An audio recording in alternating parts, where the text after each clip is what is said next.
Salam dəyərli izləyicilər, Hədəf proqramında önəmli bir mövzu ilə qarşınızda olacağıq. Azərbaycanda çox önəmli bir vacib bir tədbir keçirildi. D8 İqtisadi Əməkdaşlıq Təşkilatının media forumuna paytaxt ev sahibliyi etdi və bir sıra qərarlar qəbul oldu, müzakirələr aparıldı, fikir mübadiləsi keçirildi və dövlət başçısının tədbir iştirakçılarının müraciəti olduğu önəmli vacib mesajlar verildi. Əlbəttə, Bakı bəyannaməsi imzalandı. Bu xəbərlərdən çıxış eləyərək biz Azərbaycanla bu təşkilat arasında iqtisadi, siyasi, humanitə və digər sahələrdə əməkdaşlıq imkanları müzakirə edəcəyik. Əlbəttə, qonaqlarımızla bir yerdə onları təqdim edirik. Milli Məclisin deputatı Sevil Mikailova. Sevil xanım, xoş gəldiniz, salamlayırıq sizi. Və Mətbuat Şurası İdarə Heyətinin üzvü media eksperti Müşfiq Ələsgərli. Müşfiq müəllim, salamlayırıq biz sizi. Və Ayaz Mirzəyev, Azərbaycan Jurnalistlər Şəbəkəsi İctimai Birliyinin sədri. Xoş gəlmisiniz. Və nəhayət iqtisadçı Şükür Yıldız. Təklif edərdim ki, ilk olaraq bu təşkilatın tarixinə, fəaliyyətinə nəzər yetirək. Qısa bir sujetimiz var, sonra sizə suallarımız olacaq. D8 İqtisadi Əməkdaşlıq Təşkilatının təməli Türkiyənin təşəbbüsü ilə 1996-cı il oktyabrın 22-sində İstanbulda Bangladeş, İndoneziya, İran, Malayziya, Misir, Nigeriya və Pakistanın əməkdaşlığı ilə təşkil edilən İnkişaf Əməkdaşlıq Konfransında qoyulub. 1997-ci il iyunun 15-də İstanbulda 8 ölkənin dövlət və hökumət başçılarının sammitində təşkilat rəsmən elan olunub.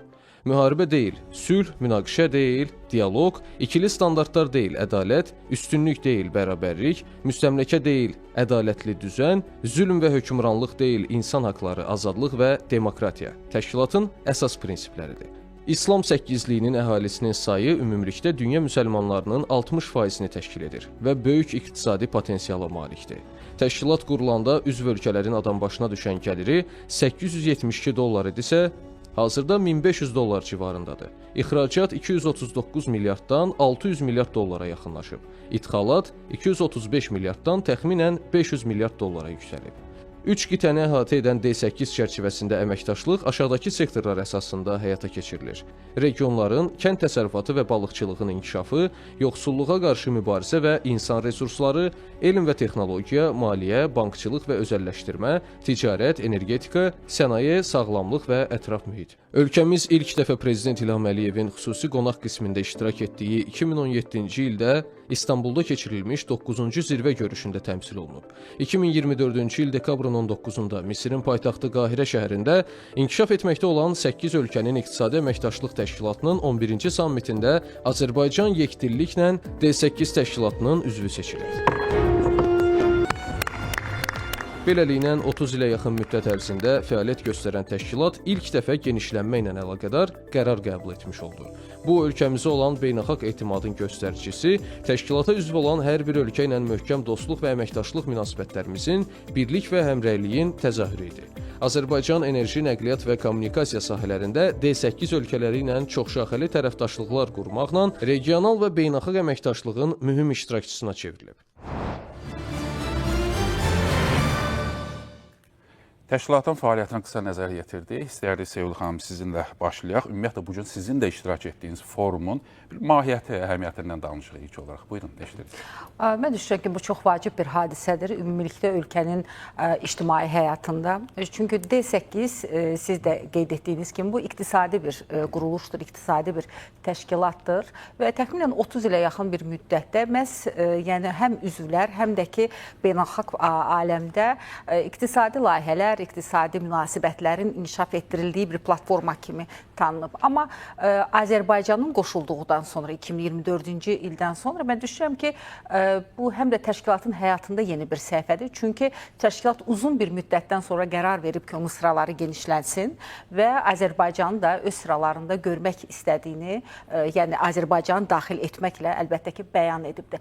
Və ölkəmizin əgər beynəlxalq platformadakı iştirakçılığına baxsaq, biz bundan əvvəl qoşulmama hərəkatındakı, yaxud da ki, Türk Dövlətləri Təşkilatındakı iştirakçılığımızı da hər zaman müxtəlif komponentlərlə institusionallaşdırılmasına nail olmuşuq. Və düşünürüm ki, bu çox uğurlu bir təcrübə olub əslində. Yəni, alt təşkilatları yaratmaqla əvvəla biz təşkilatın mahiyyətini dəyişmirik, bu yerində qalır, amma eyni zamanda onun daha belə deyək, uyğun strukturlarını yaratmaqla inkişafını və daha sıx əməkdaşlığını təmin edirik. Bu baxımda mən düşünürəm ki, D8-in Azərbaycan qoşulub, indi artıq biz orada 9 ölkənin olduğunu söylüyoruz və bəs bu 9 ölkənin əhalisi 1 milyarddan artıqdır, bu İslam ümmətini təmsil edən ölkələrdir və belə bir təsisatlanmasının aparılması təbii ki, bir çox istiqamətlərdə təşkilatın imicinin həm də müsbət istiqamətə inkişafını təmin edəcək. Sualımız olacaq. Elə cənab prezidentin ünvanladığı məktuba, elə onun mətninə qısa nəzər yetiririk, sonra yenidən davam edərik. Buyurun. Hazırda media mühiti sürətli transformasiyaya məruz qalır. Təəssüflər olsun ki, qlobal informasiya məkanında dezinformasiya, saxta xəbərlər, hibrid təhdidlər, deepfake-lər, süni intellektin imkanlarından sui-istifadə və digər manipulyasiya halları dayanmadan artmaqdadır. Bu amillər ölkələrin imicinə, daxili həyatına ciddi təsir göstərməklə yanaşı, bütövlükdə beynəlxalq sabitliyə zərbə vurur və ölkələr arasında etimadı sarsıdır. Bu səbəbdən D8 media forumunun əsas vəzifələrindən biri doğru, qərəzsiz, obyektiv və məsuliyyətli informasiya mühitinin qurulması üçün üzv ölkələrin media qurumları arasında etibarlı əməkdaşlığın formalaşdırılmasıdır. Bugünkü forum dost ölkələrin media qurumları arasında qarşılıqlı təcrübə mübadiləsi üçün əlverişli imkanlar yaradan yeni əməkdaşlıq müstəvisidir. İnanıram ki, burada səslənəcək ideyalar, təkliflər və irəli sürüləcək birgə layihə təşəbbüsləri gələcəkdə D8 ölkələrinin informasiya siyasətində mühüm rol oynayacaqdır.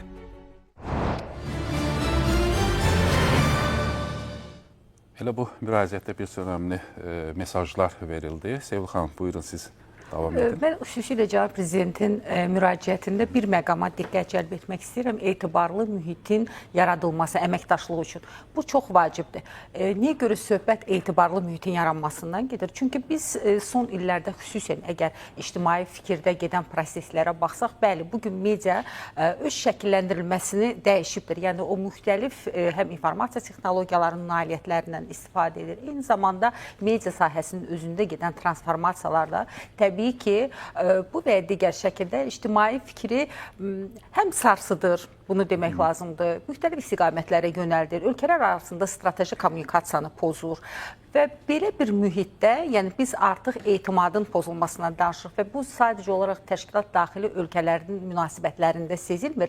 Eyni zamanda təşkilatda təmsil olunan ölkələrə digər ölkələrin münasibətlərində də açıq, aydın şəkildə büruz edir. Biz burada sivilizasiyalar arası mübarizənin elementlərini görürük. Biz burada iqtisadi güc amilindən istifadə, hərbi güc amilindən istifadə, müxtəlif platformalarda özünün hegemonluğundan istifadə edərək bu və ya digər şəkildə ictimai fikrə xüsusilə təzyiq göstərmək elementlərini görürük ki, bəli, bu ümumilikdə ölkələrin özlərinin də həm informasiya təhlükəsizliyinə bir təhdid yaradır. Eyni zamanda onların da cənab prezidentin söylədiyi kimi etimad mühitində fəaliyyətini təbii ki pozur. Və ona görə də biz düşünürük ki, məhz bu cür strateji kommunikasiyanın qurulmasına əlbəttə ki ehtiyac var idi və biz əminik ki, ilk dəfə keçirilir Bakıda, bildiyiniz kimi bu ilk toplantıdır.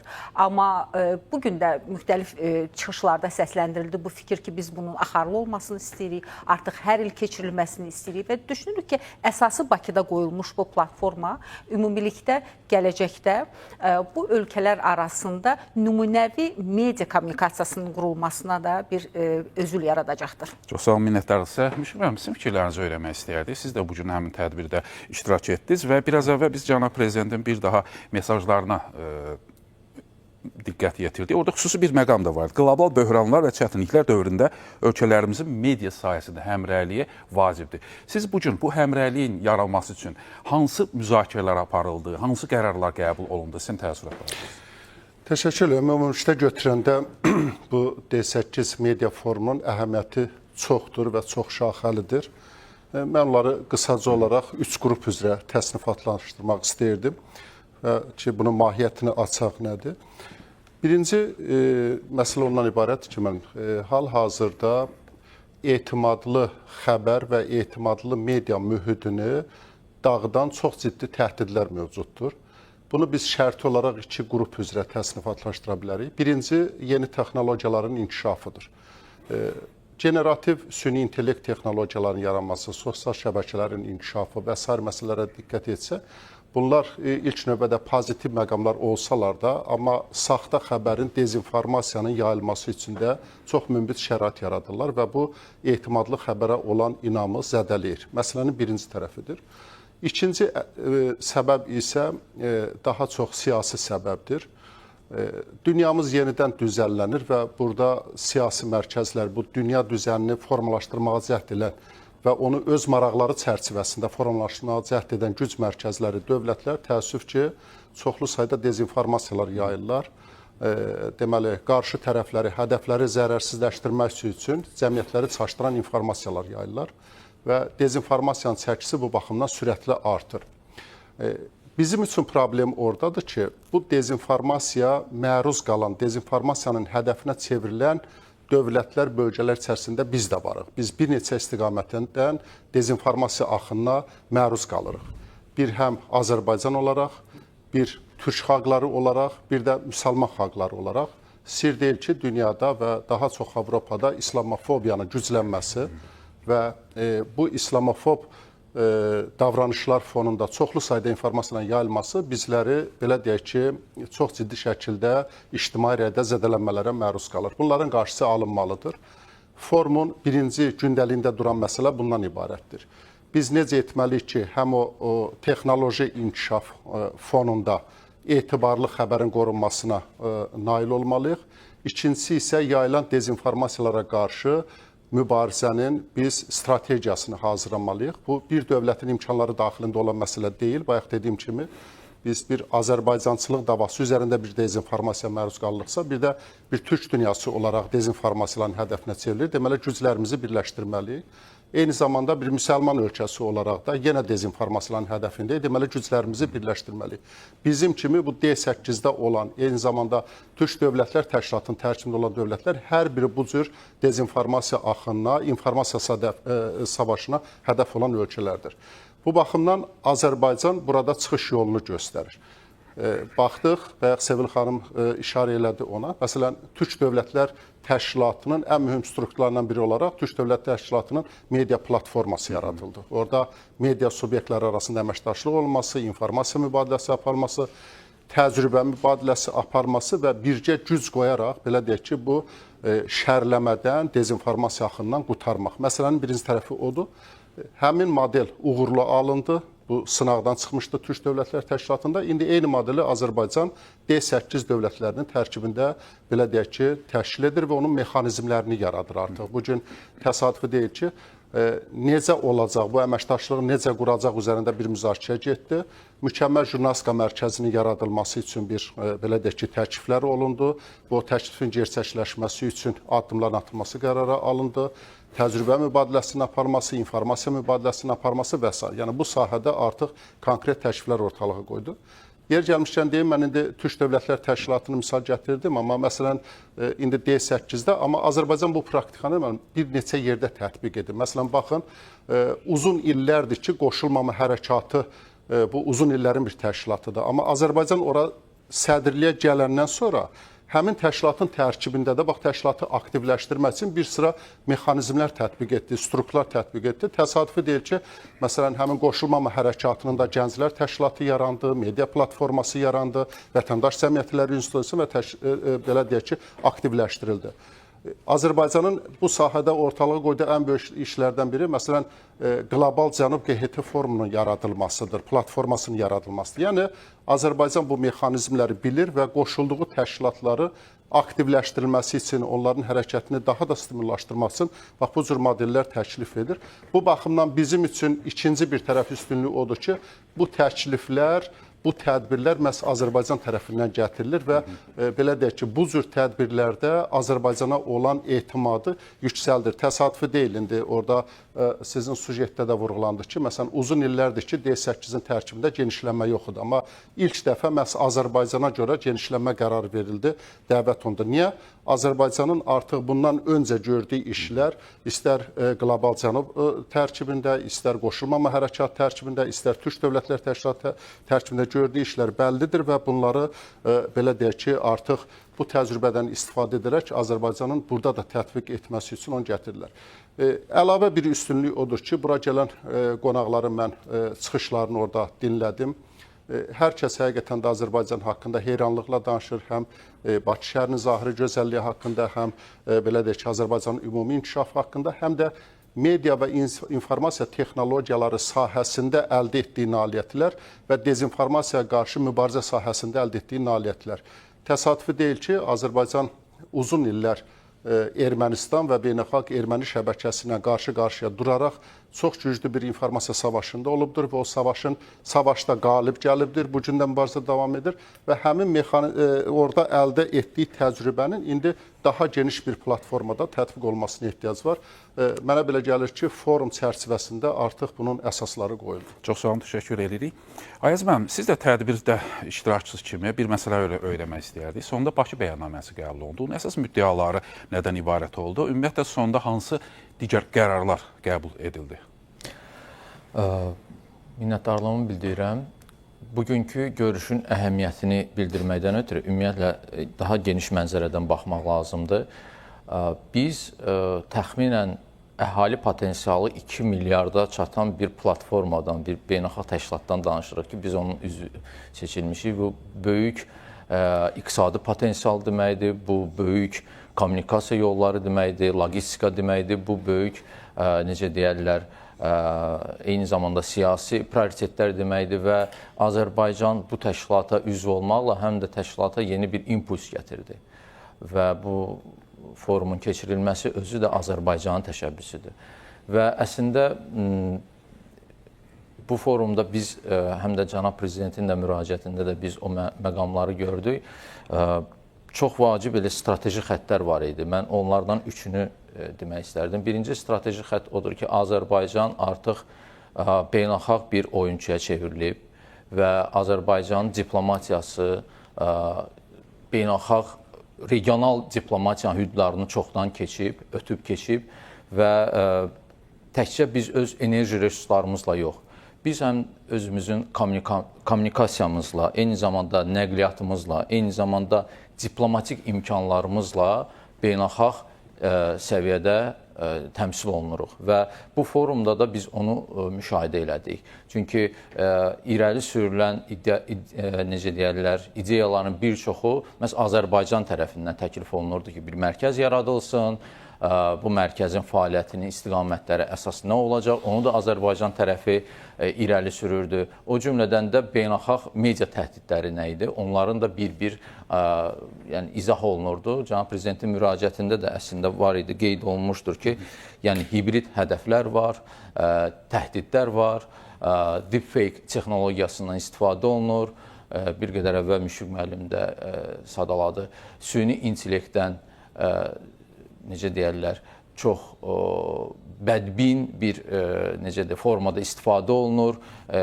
Bir çox hallarda müstəqil dövlətlərin siyasətinə müdaxilə səpkisində də istifadə olunur və əslində sonda elə müraciətdə də o məqam xüsusi vurğulanırdı ki, bunun üçün çıxış yolu birgə, ortaq, etimad mühiti olan bir media mühitinin, media şəbəkəsinin formalaşması lazımdır. Yəni bu 8 ölkənin əlbəttə ki, böyük bir auditoriyası da var. Birinci onu nəzərə alaq. Eyni zamanda çox aparıcı media orqanları var və onların bir yerə toplaşması, ilk olaraq Azərbaycanda toplaşması, həm ekspertlər səviyyəsində, həm də iri media qurumlarının rəhbərləri səviyyəsində bugünkü müzakirələrdə toplaşması və birgə əməkdaşlığı müzakirə eləməsi istər-istəməz elə ən böyük nailiyyətdir. bir qədər əvvəl də qeyd olunmuşdu ki, təşkilat özü iqtisadi təşkilatdır və daha bu 30 il ərzində də daha çox bu istiqamətə fokuslanıb ki, iqtisadi əlaqələrin genişlənməsini müzakirə eləsin. Amma bu beynəlxalq tendensiyalarda artıq çoxlu dəyişikliklər var. Yəni iqtisadi münasibətlər həm də necə deyirlər, kommunikasiya münasibətlərindən asılıdır. İqtisadi münasibətlər həm də media mühitindən asılıdır. İqtisadi münasibətlər həm də beynəlxalq siyasətdən də asılıdır və bunları da nəzərə almaq lazımdır. Aparıcı rollar əlbəttə ki, media təmsilçilərinin üzərinə düşür. Çünki media artıq, necə deyərlər, beynəlxalq əhvalı müəyyənləşdirir.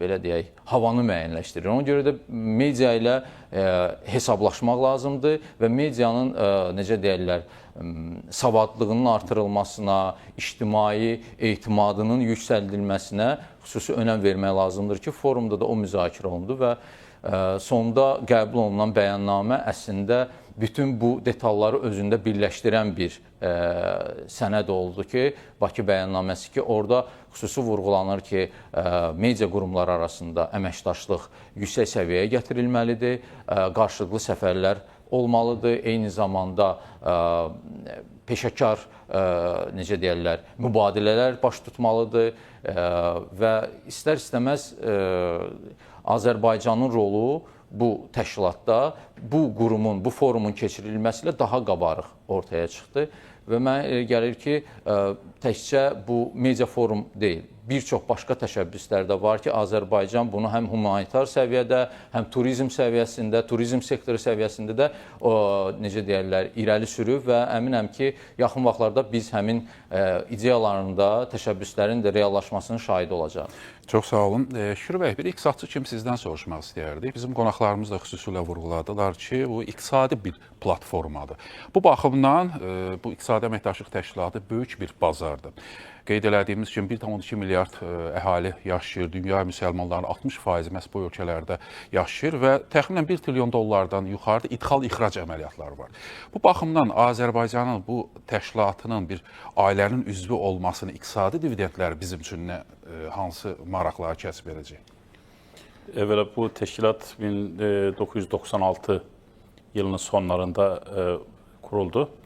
Rahmetli analım Erbakan, Necmettin Erbakan ve bu teşkilat özellikle yani seçilen ülkelere baktığımız zaman Afrika'nın gelişmekte olan nüfus yönüyle de en kalabalık ve ekonomik kökleri itibarıyla da böyle gelecek arz eden ülkelerinden biri olan, nüfusunun yarısı Hristiyan, yarısı Müslüman ve çok etnik böyle çeşitliğe sahip olan bir ülkesi olan Nijerya'dan sonra işte bizim yakın komşumuz İran, Pakistan devam ediyor ta uzak nasıl diyelim Malezya, Endonezya yani uzak doğunun güney kesimlerindeki yani daha doğrusu şöyle hilal şeklinde zaten orada haritada da var.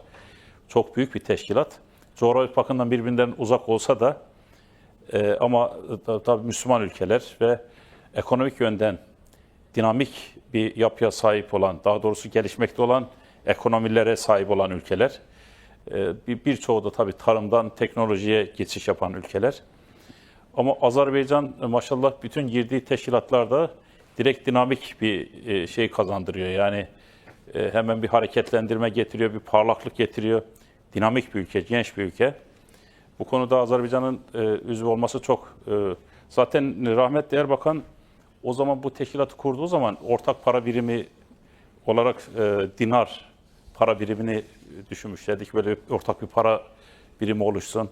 60'a yakın ülke bu teşkilata katılsın.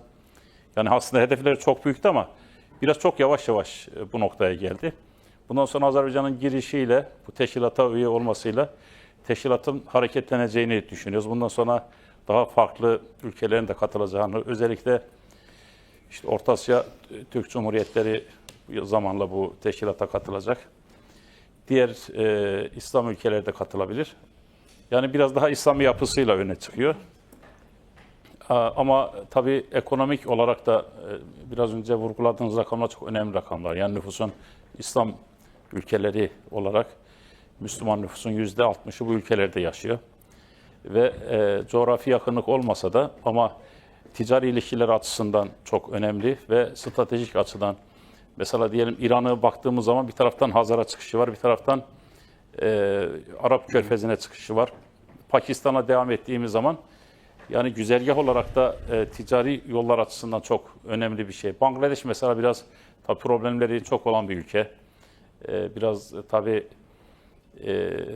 yapı itibariyle de bu ülkelerin genelinde mesela Nijerya'ya baktığımız zaman orada tabii şey var. Biraz tabii Boko Haram var mesela orada. İşte bir İslami şeye karşı işte kızların okumasına karşı faaliyet yürüten böyle bir şeyler var. İşte Bangladeş'e baktığımız zaman nüfus yoğunluğu var. Devamlı problemlerle şey yapan bir ülke ama diğer taraftan Malezya, Endonezya, özellikle Endonezya nüfusu çok fazla ve yeraltı kaynakları açısından çok gelişmiş ülkeler. Özellikle mesela Nijerya da öyle. Yeraltı, yerüstü kaynakları açısından çok zengin. Yani potansiyeli olan, geleceğe yönelik ekonomik potansiyeli olan ülkeler. Ya zaten Türkiye lokomotif olarak bu işin başında planlayıcı olarak, kurucu ülke olarak Türkiye var. Azerbaycan'ın katılmasıyla bu 9. oldu. İşte hedefte 60 ülke koymuş o zaman rahmetli Erbakan. Ve bunun yavaş yavaş o hedefe doğru gideceğini düşünüyorum. Bu ortak para biraz tabii zamanla olur mu olmaz mı onu bilmiyorum ama tabii bu şeylerde bu tip organizasyonlarda zamanla tabii şekilleniyor. Yani bu daha çok ekonomik bir platform olduğu için mesela ilk kurulduğu zamanlarda belki de çok fazla bir şey olmadı. Zaten hükümetin de ömrü çok fazla olmadı. O zaman askeri düzen vardı. Türkiye'de işte çevrili işler falanlar vardı. O koalisyon hükümetleri vardı o zaman. Yani bu daha sonra işte artık gelişme merhalesi bundan sonra olacak. Ben onu da o konuda da tabii Azerbaycan'ın burada gayretleri çok önemli. Özellikle bizim Prezidentimiz İlham Aliyev'in de çok bu konularda tecrübesi var. Özellikle bu tip organizasyonların teşkilatçılığında Azerbaycan'ın çok böyle dinamik bir rolü var. Ve ben düşünüyorum ki bundan sonra artık hangi ülkeler dahil edilebilir bu şeyin içerisinde? Orta Asya Cumhuriyetleriyle devam edebilir. Afrika'dan katılımlar olabilir. İşte Kuzey Afrika'dan ülkeler katılabilir. Zamanla işte Arap ülkelerinden de katılanlar olabilir. Yani çok büyük dev bir ekonomik yapıya ulaşabilir. Ya bunların da tabii ciddi şekilde planlanması lazım. Bu planları kim yapacak, nasıl olacak? İşte oturup böyle platformlarda bunları çok ciddi şekilde irdelemek lazım. Üstüne düşüp bir şekilde geleceğe yönelik planlar, adımlar atmak lazım. Ve bununla ilgili de ben böyle toplantılarda mesela şimdi medya ile ilgili bir kararlar alındı. Ama diyelim İslam Devletleri Teşkilatı var. İslam İşbirliği Teşkilatı. Bu daha büyük bir yapı. Biraz daha dini, siyasi adımlar atabilen bir yapı. Ama bu sırf böyle ekonomik bir yapı olsa da ama zamanla tabii bu gelişebilir. Daha farklı noktalarda da faaliyetini genişlendirebilir. İşte medya açısından olabilir, başka diğer sahalarda bu devlet arasındaki tecrübeler genişlendirilebilir. Ve bugün mesela Pakistan biliyorsunuz Azerbaycan Karabağ Savaşı'nda da işte Türkiye ile beraber Azerbaycan'ın yanında oldu. Bu çok önemli bir durum. İran'da işte Pezeşkiyan'ın hakimiyete gelmesi bu da çok güzel bir durum. Yani bizim liderler yan yana durduğu zaman bir bakıyorsunuz böyle bir aile fotoğrafı aile fotoğrafı şeklinde. Bu aile fotoğrafını genişlendirmek lazım. Ve mesela Azerbaycan 9. üye olması işte D8 olmaz, D9 olur, D60 olur. İnşallah biz bunu bir şekilde de daha büyüyerek, kartopu gibi yuvarlandıkça büyüyerek hedefinden şaşmadan inşallah bir yerlere geleceğini ümit ediyoruz. Çox sağ olun, minnətdarıq sizə. Sevgili xanım, biraz əvvəl bir sujetdə də təqdim edildi. Təşkilatın əsas prinsipləri sülh, ədalət, bərabərlik. Bu Azərbaycanın da xarici siyasət kursu ilə sizə necə uzlaşır və bu kontekstdə təşkilatla Azərbaycan arasında əməkdaşlığı necə görürsünüz, gələcək əməkdaşlığı? Bilirsinizmi, ümumiyyətlə təşkilatlar yarananda onların nizamnaməsi çox gözəl səslənir. Yəni istənilən təşkilatı götürsək, orada bəli, bərabərlik prinsipləri, sülh, demokratiya və s. bunlar hamısı var. Amma mahiyyət etibarilə biz daxilində təhlil edəndə görürük ki, çox zaman dövlətlər qarşılarına qoyduqları və yaxud da ki, imzaladıqları bu sənədlərin mahiyyətinə uyğun gəlmirlər. Yəni, bu problem bugün beynəlxalq təsisatların çoxunda yaşanır. Amma biz düşünürük ki, məsələn, mən yenə də Türk Dövlətləri Təşkilatına dönmək istəyirəm ki, məhz bu tip təşkilatların beynəlxalq arenada yaratdığı nümunələr nəticə etibarilə digər təşkilatlar üçün də yeni mexanizmləri formalaşdıracaqdır ki, onlar da öz fəaliyyətlərində, ümumilikdə həm multilateral münasibətlərində digər təşkilatlarla məhz nizamnamələrində qeyd etdikləri həmin o prinsiplərdən çıxış etsinlər. Və bu mənada, yəni biz digər təşkilatlarda Azərbaycanın konstruktiv iştirakçılığı ilə bağlı dəfələrlə danışmışıq.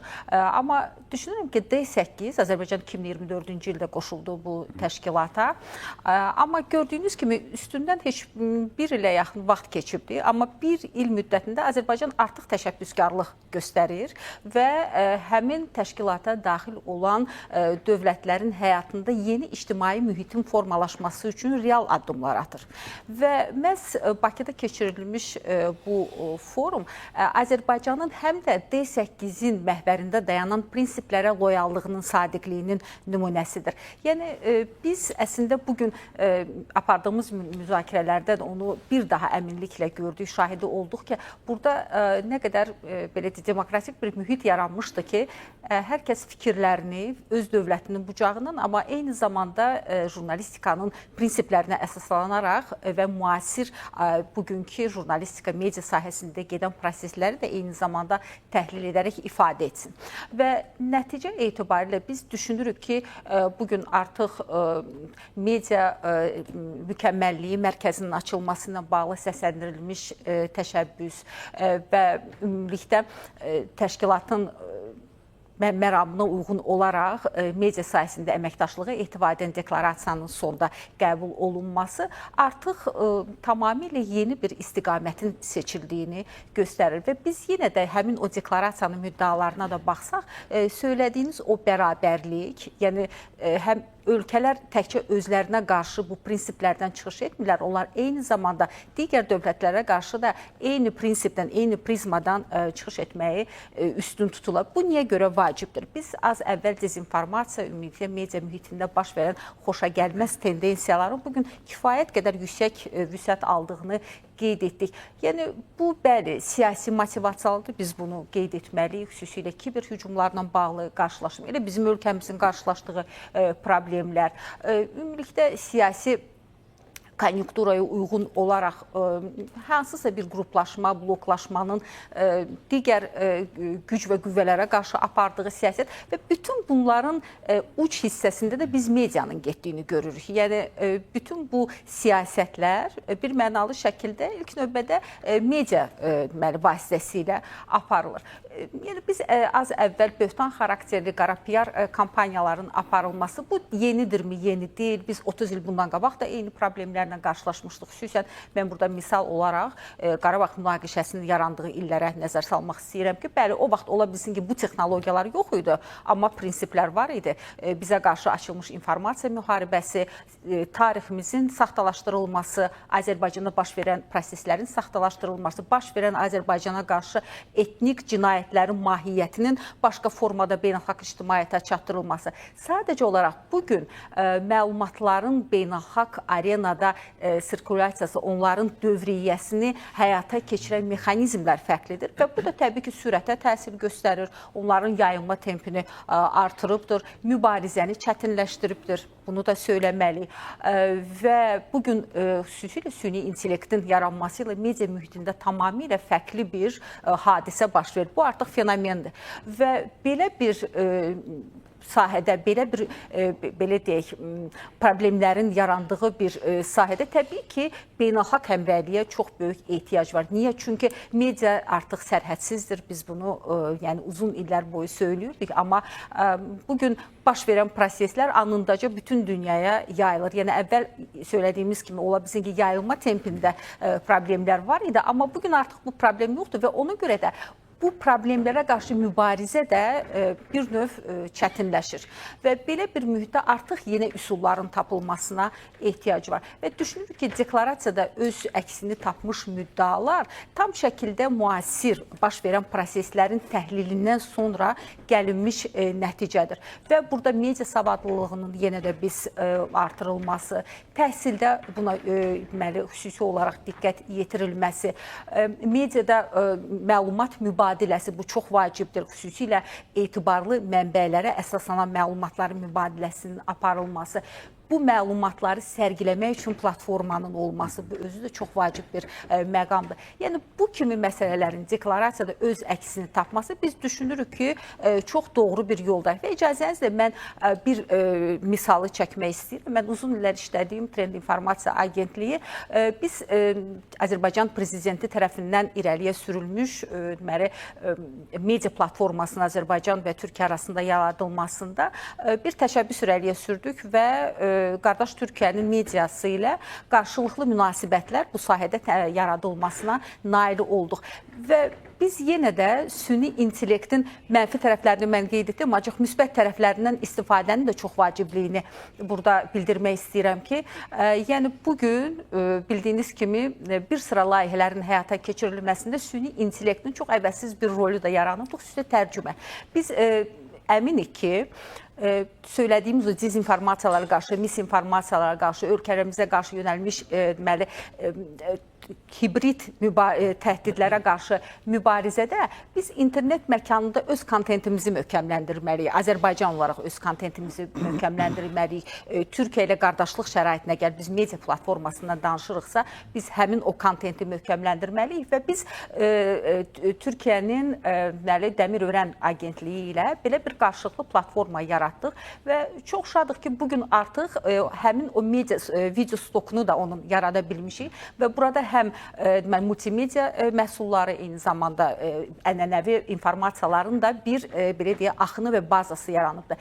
Və bu baza müxtəlif dillərdə eyni zamanda oxuculara və tamaşaçılara təqdim olunur ki, biz düşünürük ki, artıq biz bu istiqaməti də seçməliyik ki, mümkün qədər çox keyfiyyətli, etibarlı məlumat bazalarını yarada bilək ki, biz digər dezinformasiyaların qarşısına çıxmaq üçün, yəni bizim artıq bir etibarlı məlumat bazamız olsun və bu çox vacibdir. Və bir neçə dillərdə olması da əlbəttə ki, düşünürəm ki, bu ən önəmli tərəfidir və bu mənada biz əlbəttə müasir hazırda mövcud olan informasiya texnologiyaları, mexanizmlərindən istifadə etməliyik. Ona görə təhlilə çox böyük ehtiyac var. Gördüyünüz kimi sahə özü çox şaxəlidir və düşünürük ki, yaxın gələcəkdə Azərbaycanın təcrübəsi D8 ölkələri üçün də istifadədə bir örnək ola bilər.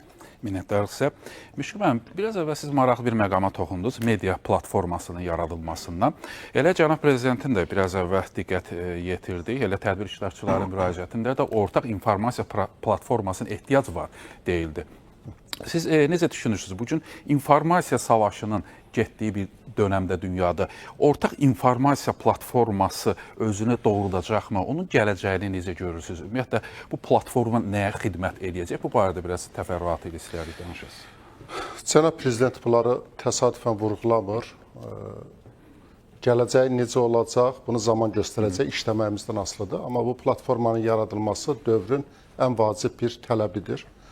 Mən bayaq o etibarlı xəbəri təhdid edən bir neçə məqamı dedim, amma bir mühüm məsələ qalır ki, bax bizim bugünkü işimizə daha çox aiddir.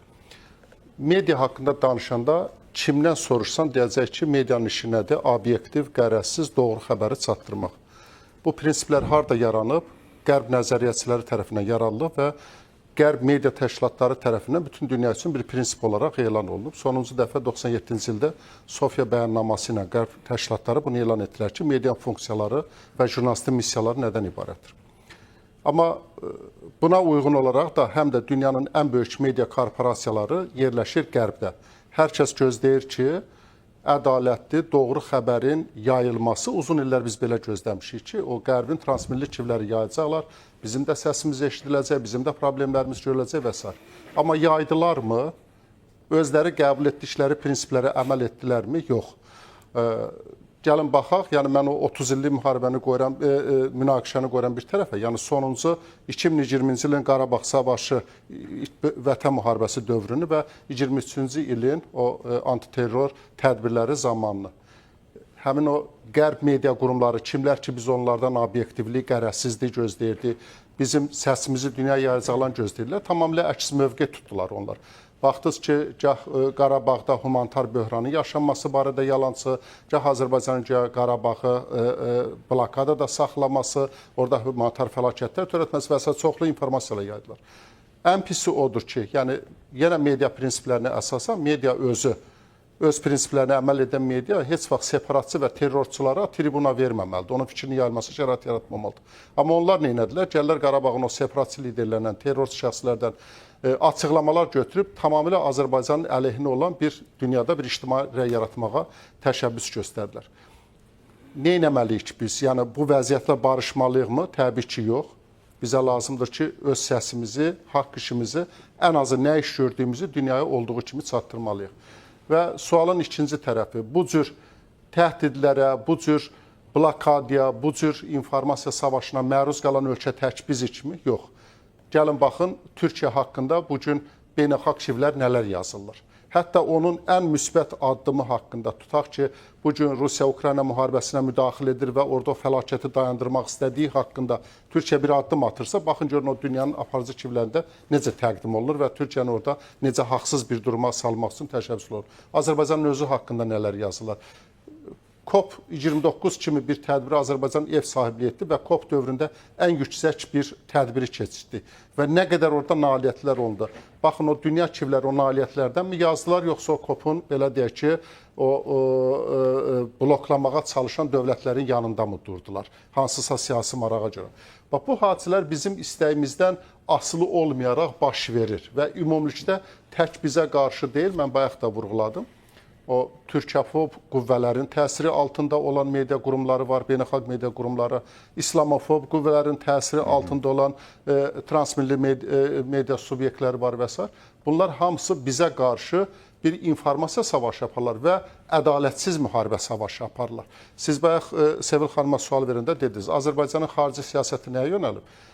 Ölkədə, regionda və dünyada sülhün əldə olunmasına və bunun üçün biz addımlar atırıq. Amma həmin təşəbbüslər o beynəlxalq media qurumları tərəfindən necə təqdim olunur? Baxın, Ermənistanın necə yalançı bir imici formalaşdırılır? Demokrat, sülhsevər, hansı ki, ümumiyyətlə adımlarında ondan əlamət yoxdur. Bizi necə təqdim edirlər? Deməli, bizdə eyni təhdidlərlə qarşı-qarşıya, Türkiyədə eyni təhdidlərlə qarşı-qarşıyadır, Pakistanda eyni təhdidlərlə qarşı-qarşıyadır. Deməli, bunları bizim öz gücümüzü birləşdirmək və real informasiya nədir bunu dünyaya çatdırmaq üçün, dünya ictimaiyyətinə çatdırmaq üçün addımlar atmaq lazımdır. Bu baxımdan bu platformalar çox mühüm əhəmiyyət daşıyır. Təəssüf ki, indiyə qədər pərakəndəlik dövründə bu prosesin əksi baş verib. Baxın, Azərbaycan bir hadisə, belə deyək ki, istər regionda, istər qlobal səviyyədə, istər öz ərazisində bir layihələri gerçəkləşdirmək istəyərkən, onları belə deyək ki, bəşəriyyət üçün faydalı olduğunu əsaslandırmaq istəyirsən, elə bizim əvvəllər o qonşu müsəlman dövlətlərdən bəziləri nələr yazırlar onların mediaları bizim haqqımızda. Yəni, baxın, onlar da eyni təhdidə məruz qalırlar, biz də. Amma öz işimizi əsaslandırmağa çalışanda onlar başqa bir qütbdən çıxış edirlər, biz başqa bir qütbdən çıxış edir və s. Hansı ki, biz öz gücümüzü birləşdirsək, bu cür əməkdaşlıqlar etsək, təcrübə mübadiləsi etsək, biz ortalığa çox güclü bir iş qoya bilərik. Mən təsadüf olaraq demədim ki, məsələn, 2020-ci ilin müharibələr dövründə, Qarabağ müharibəsi dövründə Türkiyə mediası ilə Azərbaycan mediasının ortaq mövqedən çıxış etməsi nə qədər böyük nəticələr ortaya qoydu. Və sonradan təsadüfi deyil ki, o təcrübənin Türk Dövlətlər Təşkilatı tərkibində genişləndirilməsi üçün bir iş görüldü və o işdə bu gün də yeri gəlmişkən davam edir. Azərbaycan həm Qazaxıstanla, həm belə deyək ki, Mərkəzi Asiyanın digər dövlətlərlə o media platformasının genişləndirilməsi, əməkdaşlığın genişləndirilməsi istiqamətində iş aparır. İndi eyni işi biz bu digər müsəlman dövlətləri ilə və xüsusi olaraq belə deyək, mükəmməl bir təşkilat olan D8-in tərkibində olan dövlətlərin, media subyektləri ilə öz güclərimizi birləşdirəriksə, deməli daha böyük nəticələr əldə edə bilərik. Bizim mövqeyimiz haqlı mövqedir. Biz kiməsə qarşı durmuruq. Baxın, D8-in yaxud da ki, bu media forumun əsas devizi nədir? Dialoq, əməkdaşlıq, inkişaf. Biz problemləri belə deyək ki, münaqişə yolu ilə deyil, sülh yolu ilə həllini təklif edirik. Dünyanın inkişafına xidmət edən layihələr təklif edirik. Yetər ki, bunlar düzgün anlaşılsın, düzgün təbliğatı getsin və dünya ictimaiyyəti nə baş verdiyini anlasın. Amma təəssüf ki, bax bunların tamamilə əksi baş verir. İndiyə qədər biz deyirdilər ki, Azərbaycan tutaq ki, qərəzli yanaşır və s. Amma son olaraq, məsələn, BBC kimi böyük bir korporasiyanın, məsələn, ABŞ prezidenti Donald Trumpla baş verən hadisələri gördünüz.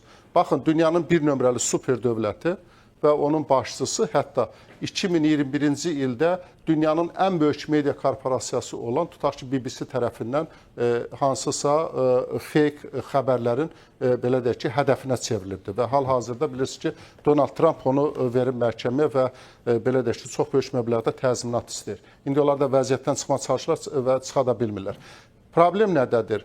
Amerikaya qarşı, Donald Trumpa qarşı bu cür, belə deyək ki, fake xəbərlər yayan, onu qəsdli şəkildə, qərəzli şəkildə ləkələməyə çalışan və eyni mühitdə olan bir media korporasiyası başqa dövlətlərə qarşı hansı, belə deyək ki, oyunlardan çıxırlar. Biz BBC-ni, məsələn, deyək ki, İraq müharibəsi vaxtı, digər müsəlman ölkələrində olan münaqişələr vaxtı hansı rol oynadığını gördük. Digər o media korporasiyalar da o qismdəndir. Azərbaycan da həmişə onların təhdidinə məruz qalıb. Mən misal gətirdim, məsələn, o Qarabağda baş verən hadisələr var. Bunların hərəkətləri qarşısında nə etmək lazımdır? Biz bu cür media platformalarını yaratmağa məhkumuq.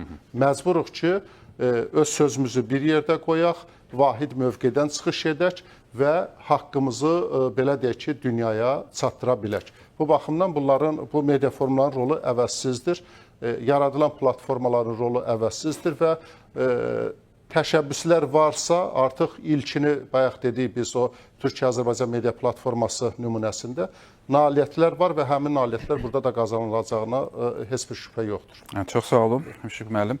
Ayaz müəllim, biraz əvvəl siz baş bəyannaməsinin bəzi müddəalarını sadaladınız. Onlardan biri də media nümayəndələri arasında əməkdaşlığın qurulması. Sizdən də belə bir medianı bir araya gətirən ictimai təşkilatın bir rəhbəri olaraq siz necə görürsünüz? Bugünkü tədbirdən sizin müşahidəniz nə oldu? Bu platforma qeyd elədi Müşfiq müəllim və eyni zamanda media nümayəndələri arasında bu əməkdaşlığı qurmaq mümkün olacaq və hansı formada səsimizi dünyaya çatdırmaq üçün? Əslində bugünkü görüşdə 2 dənə çox vacib və maraqlı bir təklif səsləndi və mən əminəm ki, o təklif reallaşacaq. Birincisi, Sevil xanım da bir qədər əvvəl qeyd eləmişdi, Media Mükəmməlliyi Mərkəzinin Media Mastery Center. İkincisi də deməli yayımçılar assosiasiyasının yaradılmasıdır. Birincidə daha çox onlayn media resurslarının rəhbər işçilərinin təmsil olunması nəzərdə tutulur və burada təcrübə mübadiləsi olacaq, gənc jurnalistlər, təcrübəli jurnalistlər arasında bir dialoqlar, bir tədbirlər, mentorların dəvət olunması, bu kimi müddəalar var, yəni nəzərdə tutulur və mən əminəm ki, bu reallaşacaq. İkincisi isə yəni ki, yayımçılar assosiasiyasıdır. Burada daha çox televiziya və radio mütəxəssislərinin birgə bir assosiasiyasının yaradılmasıdır, yəni üzv ölkələrin və burada əsas nəyə fikir veriləcək? Mədəni əməkdaşlıq, adətlər, onların mübadiləsi, yəni necə deyərlər, hər bir ölkənin digər bir ölkədə tanıtımı, təbliğ olunması ilkin mərhələdə bu nəzərdə tutulur. Daha çox yəni ölkələrin bir-birlərini tanıması üçün bu addımlar atılacaq. Çünki bilirsiniz ki, televiziya və radio, indi daha çox televiziya vizual məhsullarla işləyir və onların insanlara təsir eləməsi gücü çox yüksəkdir. Görüntülər, necə deyərlər, onun peşəkar formada insanlara çatdırılması və birinci mərhələdə tanışlıq və tanıtım mərhələsi nəzərdə tutulur ki, bu assosiasiyada cəmləşəcək televiziyalar bir-birlərlə həm ola bilsin reportajlarla mübadilə eləyəcəklər, ola bilsin ki, ortaq bir verilişlər hazırlayacaqlar. Bunlar müzakirə olundu və çox açıq bir müzakirə getdi və çox pozitiv bir, necə deyərlər, orada nəticələr əldə olundu və mən əminəm ki, bu forumdan bir müddət keçəndən sonra o nəticələr də açıqlanacaq. Mənim toxunmaq istədiyim bir başqa məqam da var. Bilirsiniz ki, bu təşkilatların bir çoxu, biz qeyd elədik, onu xüsusilə də vurğulamalıyıq ki, qlobal cənubun bir parçasıdırlar və qlobal cənub əslində indi hal-hazırda dünyaya bir xüsusi bir, necə deyirlər, mesaj verir. O ədalətli yanaşma, obyektivlik və resursların bərabər hüquqlu bölünməsi və etimad mühitinin yaranması və bu təşkilatda əlbəttə ki, Azərbaycanın da təmsil olunması çox vacib bir faktordur. Əslində düşündüyüm odur ki, təkcə bu media forumla məsələ bitməyəcək. Dediyim kimi, sosial məsələlərlə də bağlı birgə iclaslar olacaq. Artıq bugün də o müzakirə olunurdu. Turizm sahəsi ilə bağlı da Azərbaycanın təşəbbüsləri var və hər şey qalsın qırağa. Azərbaycanlı mütəxəssislər, indi biz İran və Azərbaycan bizə qonşu ölkələrdir, biz adətləri bilirik, çox sıx gediş-gəlişlərimiz var, amma digər ölkələrin adətləri hələ də bizim üçün, yəni insani münasibətlərin formalaşması üçün bu yeni bir imkandır. Gənclərimiz gedəcəklər ora, onlar da orada kadr necə mübadiləsi olacaq, yeni, necə deyərlər, birgə əməkdaşlıqlar formalaşacaq. Hər bir halda mənə elə gəlir ki, Azərbaycan insanı üçün ən sadə dillə desək, bu təşkilata üzvlük çox böyük bir, necə deyərlər, nəticələr verəcək. Çox sağ olun, minnətdarıq hər birinizə. Çox maraqlı bir müzakirə olundu, amma biz ayrılan vaxt burada yekunlaşdı. Dəvətimizi qəbul etdiyiniz üçün təşəkkür edirik sizə. Bəli, dəyərli izləyicilər, qeyd elədiyimiz kimi Bakı növbəti bir tədbirə ev sahibliyi etdi və biz bu tədbir barədə danışdıq. Desək ki, İqtisadi Əməkdaşlıq Təşkilatının media forumu müzakirə olunan məsələlər barədə ekspertlərin təhlillərini, şərhlərini öyrəndik. Biz ayrılan vaxt burada yekunlaşdıq. Sağ olun, sağ olun.